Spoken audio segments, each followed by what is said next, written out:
पूछते रहा कि पीरे तरीकत बड़े हुजूर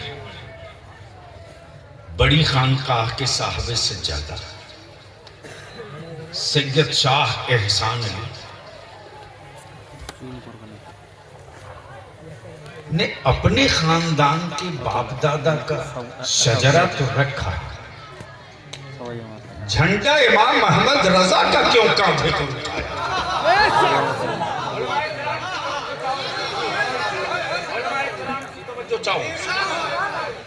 मुफ्ती साहब, फितरत ये है कि अपने जद्दे करीम की बात करो।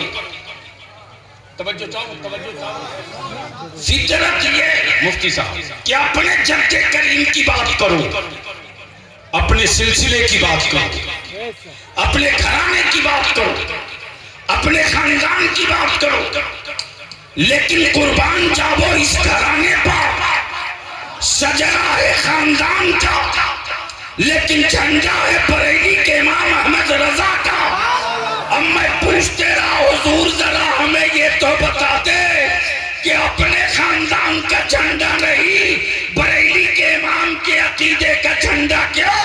तो जवाब देंगे, अरे सुनो सुनो सुनो सुनो, आलिम मुस्तफा कल्बी, आली पैगंबर कल्बी, आली नबी कल्बी। ओए प्लीज कोई नहीं जाएगा, ओए बैठो, अरे बैठो। वो जानबूझ करके कोई डिस्टर्ब कर रहा तकरीर, अरे वो जानबूझ कर कोई डिस्टर्ब करेंगे। जो कोई रजाकार चले जाओ, लौंडे दौड़ रहे हैं उसको रोको, रुक जाओ, जा बेटा तू जल्दी उधर जा, इधर मत जा, इधर मत। देखो भैया, अपनी आदत है, मिक्सिंग से हम लोग बहुत दूर रहते हैं और फिक्सिंग से कोई रिश्ता नहीं। ना अकीदा मेरा मिक्स हो सकता है, ना मेरा कहीं मामला फिक्स हो सकता है। और रजा वाला जहां रहता है वो क्लियर क्लियर रहता है, या तो रहेगा तो पूरा, नहीं तो नहीं। तो बोल दो एक बार झूम कर, या रसूल अल्लाह, सुभान अल्लाह, जोर से, रंग में, होए मस्ती में, एक बार सब बोल दो, या गौस। हजरत ने सबसे पहले हमें अता किया और खतीब जीशान हजरत मौलाना जसीर को। तो मैं तो मामा बांटता नहीं हूं, चूंकि इस लायक ही नहीं, इसलिए कि इसका मनसब बहुत आला है और इसका वजन बर्दाश्त हर कोई नहीं कर सकता। लेकिन ये भी कोई हम छोटा नहीं है कि जिसे 2 सतर लिखने नहीं आता, वो अमामा देखो तो लगता है कि हिमालय छोटा हो गया। पैर कैफ उधर जाऊं तो बात लंबी हो जाएगी। मैं क्या कह रहा था, कोई याद दिला दे। हाय हाय हाय, मुरीद हो तो ऐसा हो, पीर हो तो ऐसा हो।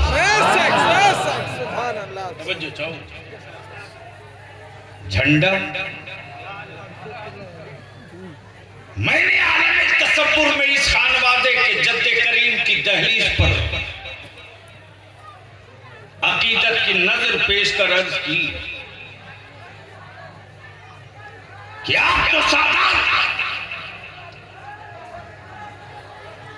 रिश्ता नजीबुत तरफ है। झूम के बोल दो, तुम इतना जम के बोलो कि वो दब जाए।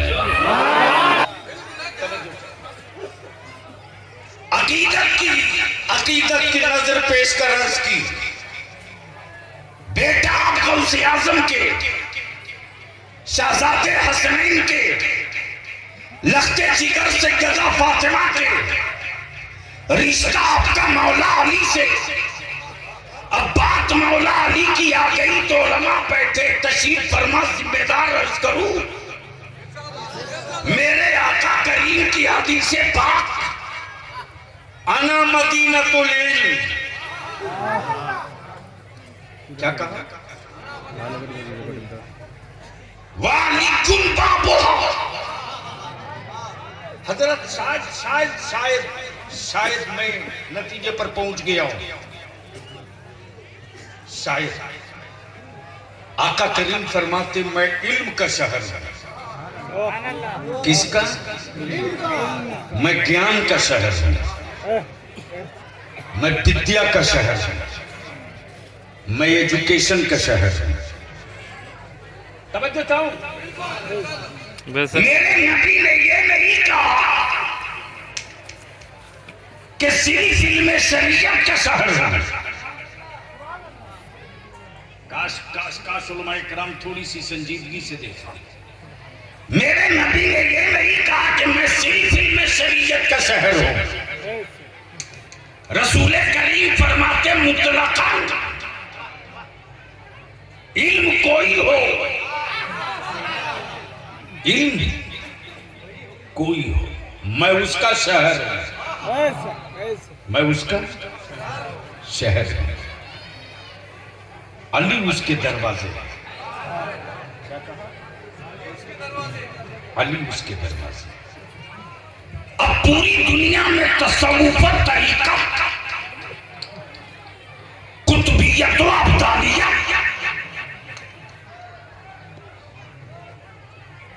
जज्बो तरीका मकामे सालिकिया और पूरी दुनिया में फैले हुए अहलुल्लाह की जमात को देखने के बाद बलियाबी इस नतीजे पर पहुंचा कि नबी इल्म के शहर तो अली उसके दरवाजे और पूरी कायनात के अहलुल्लाह को देखने के बाद नतीजे पर पहुंचा बलियाबी कि मौला अली वलायत के शहर है और अब्दुल कादिर वलायत के दरवाजा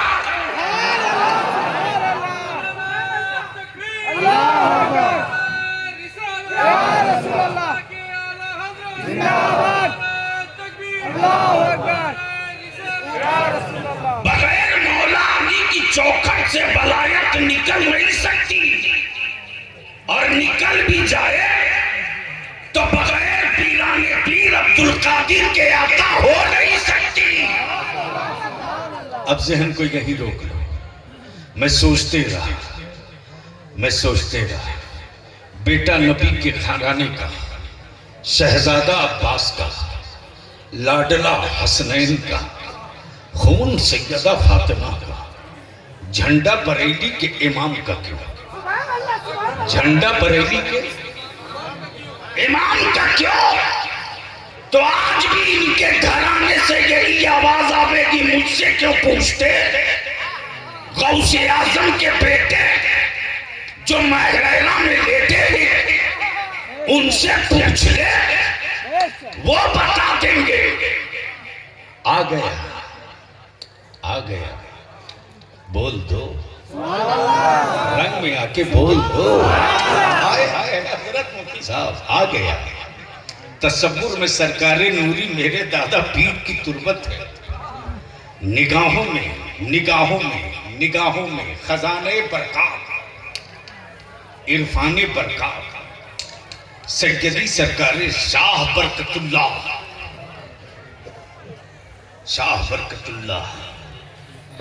जिनकी चौखट से हर लम्हा खैरात बढ़ती पेशवाए अहले सुन्नत मुक्तदाए अहले सुन्नत सैयदी सरकारे आले रसूल मुक्तदा सुभान अल्लाह तवज्जो चाहो खानदान फातिमा का शहजादा हसनैन का बेटा अली का खून फातिमा का और जैसे ही इमाम अहमद रजा है तो सैयदी सरकारे आले रसूल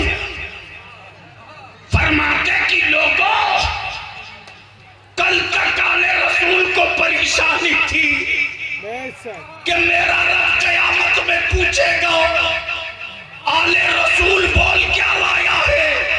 आज इमाम अहमद रजा ने वो परेशानी खत्म कर दिया।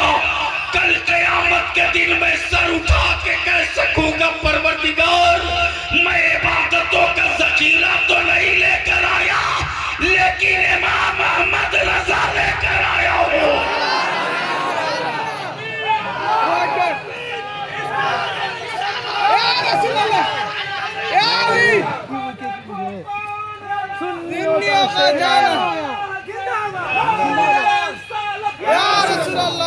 अब सवाल ये उठता है मुफ्ती साहब, सवाल ये उठता है कि आखिर सादात इकराम को बरेली के इमाम से इतनी मोहब्बत क्यों, इतनी मोहब्बत क्यों। हजरत साहब से ज्यादा जमीनों जायदाद लूटे तो बेचैनी नहीं होती, लेकिन गलती से कोई बरेली के इमाम अहमद रजा से निगाहें टेढ़ी कर ले तो अली के घराने का ये लाल उसके सर को सलामत नहीं रहने देता। अब मैं सोचते रहा ये जज्बे जुनून क्यों, अकीदत की ये समंदर क्यों, मोहब्बत की ये लहरें क्यों। तो फरमाए सुनो सुनो सुनो, शहजादे थे फातिमा के, बेटे थे फातिमा के, खानदान था अली का, लोग पहचानते नहीं थे। लोग पहचानते नहीं थे। पहचानने का मतलब ये नहीं कि वो जानते नहीं थे, पहचानने का मतलब ये कि उनको एहतराम नहीं मालूम था। बोल दो बोल दो, जोर से जोर से जोर से, अरे जोर से जोर से, तवज्जो जाओ। अब मैं आया हूं थोड़ी देर के लिए, थोड़ी देर के लिए मौलाना नजीर साहब, मैं पहुंचा हजरत मुफ्ती जुबैर साहब के मदरसे, मुफ्ती अलीमुद्दीन साहब, हम दोनों जैसे ही दाखिल हुए, हजरत मस्जिद के सहन में मसनद पर आराम से तशरीफ फरमा तलबा को दर्स दे रहे। हम दोनों पहुंचे, खैर खैरियत दुआ सलाम, गले मिले, बगलगीर हुए, बैठ गए।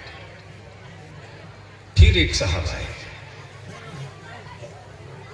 सलाम किए, बैठे, चाय पिए, चले गए। फिर एक साहब आए, हाजिर हुए, सलाम किए, मुसाफा किए, चाय पिए, चले गए। लेकिन मुफ्ती जुबैर साहब मसनद से न हिले न खड़े हुए। लेकिन अचानक देखा कि एक दुबला पतला लंबा सा, जिसकी आंखों में चमक भी और जिसकी आंखों में रोब भी और जिसके चेहरे पर जलाली कैफियत भी, जिसके वजूद में अखलासो अखलाक भी,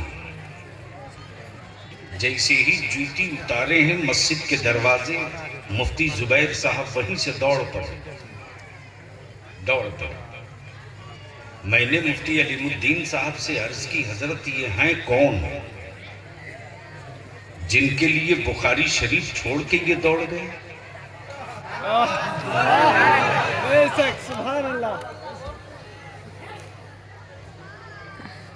तो मुफ्ती अलीमुद्दीन साहब ने मुस्कुराकर कहा, सिर्फ वही नहीं, मैं भी दौड़ रहा हूं, तुम भी दौड़ो। मैंने कहा मैं पहचाना नहीं, ये हैं कौन। मुस्कुराकर कहा कि बस मत पूछो, ये सैयद साहब है।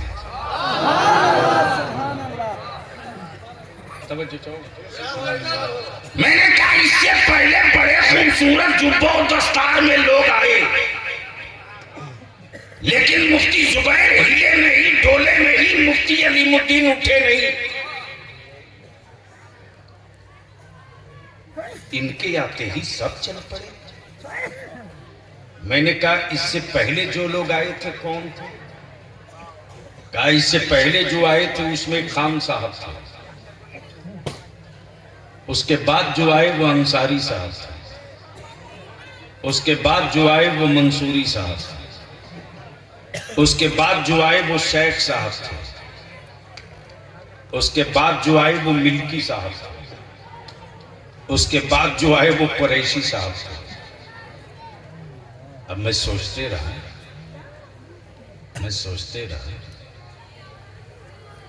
कि आखिर आपने कैसे जान लिया कि ये सैयद है?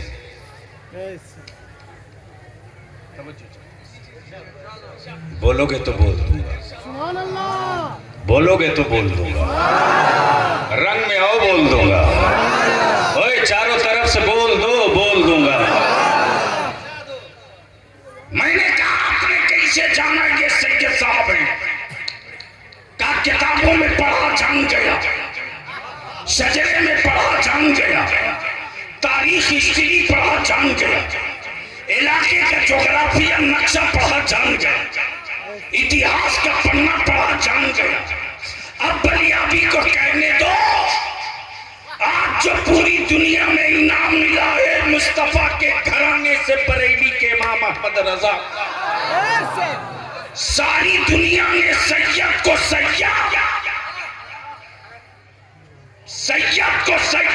पढ़ के माना, सैयद को सैयद पढ़ के माना, सारी दुनिया ने सैयद को सैयद समझ के माना। लेकिन बरेली के इमाम तेरी हकीकत का कोई जवाब नहीं। सैयद को सुन के सैयद नहीं माना, सैयद को सुन के पहचान लिया बेटा फातिमा का।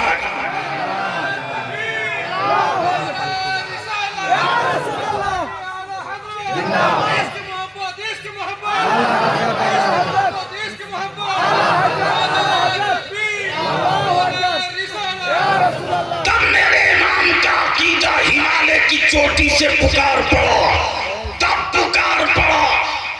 क्या पुकारा तो क्या बोला? क्या बोला? तेरी सरकार में, हाय हाय हाय, तेरी सरकार में लाता है रजा उसको शफी। हाय हाय हाय। स्टेज वाले अगर समझ रहे हैं तो बोले, अब हैरत में है कि आखिर आज ऐसी गुफ्तगू क्यों हो रही है। हाँ बोल दीजिए एक बार, तवज्जो चाहिए, दिल लगा लो।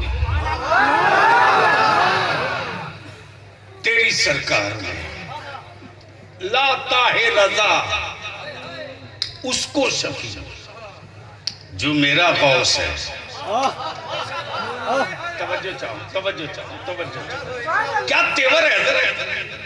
जो मेरा गौस है या रसूल अल्लाह, जो मेरा गौस है, लेकिन बेटा है लाडला तेरा। तब बलियाबी कहता अगर वकील मजबूत हो, ये गुफ्तगू का नया हिस्सा, नया तेवर। तवज्जो चाहो। वकील अगर मजबूत हो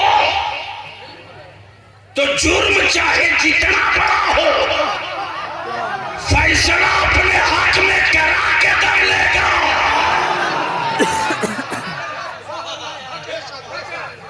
वकील मजबूत हो तो फैसला अपने हाथ में। तब बलियाबी कहता इमाम अहमद रजा को जाहिलों को इमाम अहमद रजा समझ में नहीं आएंगे, आरिफों को इमाम अहमद रजा समझ में आएंगे। और जो आरिफ होता है वो कभी जाहिल नहीं होता, और जो जाहिल होता है वो कभी आरिफ नहीं होता। अब यहाँ एक मसला और हल है। वलायत के लिए इल्म का होना जरूरी है। वलायत के लिए इल्म का होना जरूरी है। अब वो दारुल उलूम गया हो कि ना गया हो वो अलग बहस है, लेकिन ऐसा नहीं कि काबुल का हर जानवर घोड़ा ही हो जाए। और ये भी जरूरी नहीं कि जितने घोड़े हैं उसमें गधे ना हो काबुल में। और ये भी सही है, ये भी सही है कि गुजरात में जितने चाय बेचने वाले हैं कोई जरूरी नहीं कि उसमें वो न रहे हैं।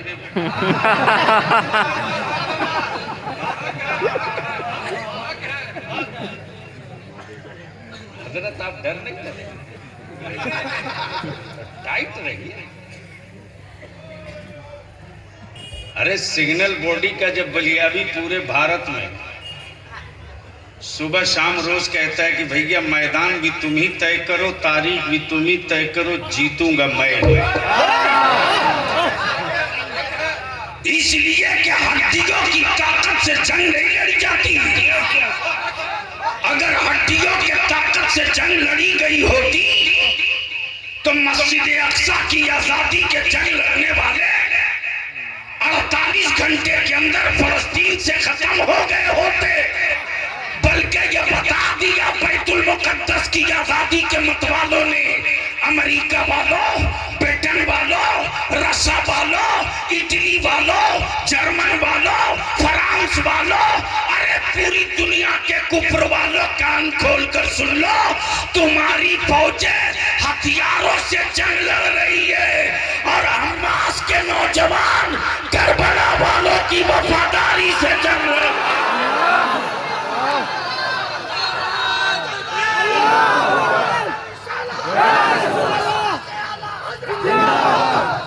अब इसी जगह डरते नहीं हो तो मेरे साथ खन ठोक के नारा लगाना।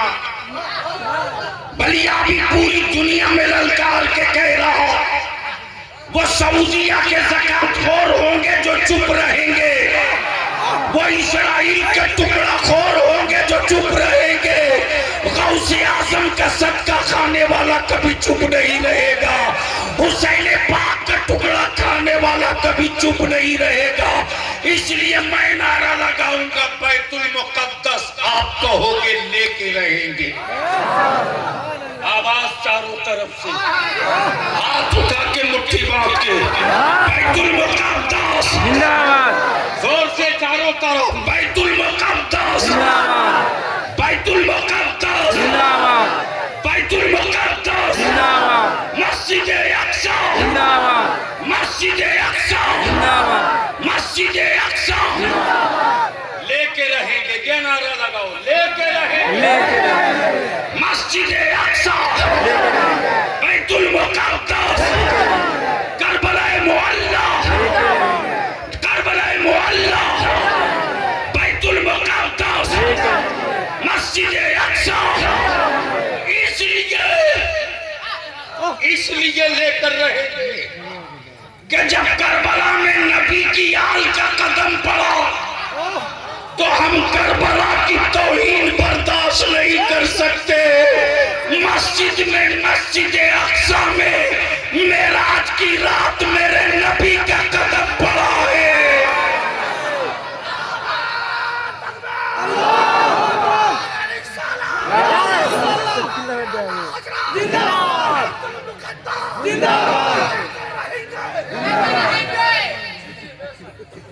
जहन करीब करो, वकील मजबूत हो, मुकदमा जीता जा सकता है। मोहब्बत से बोल दो। उलमाए किराम की एक जुमले पर मुफ्ती अली मुदीनी।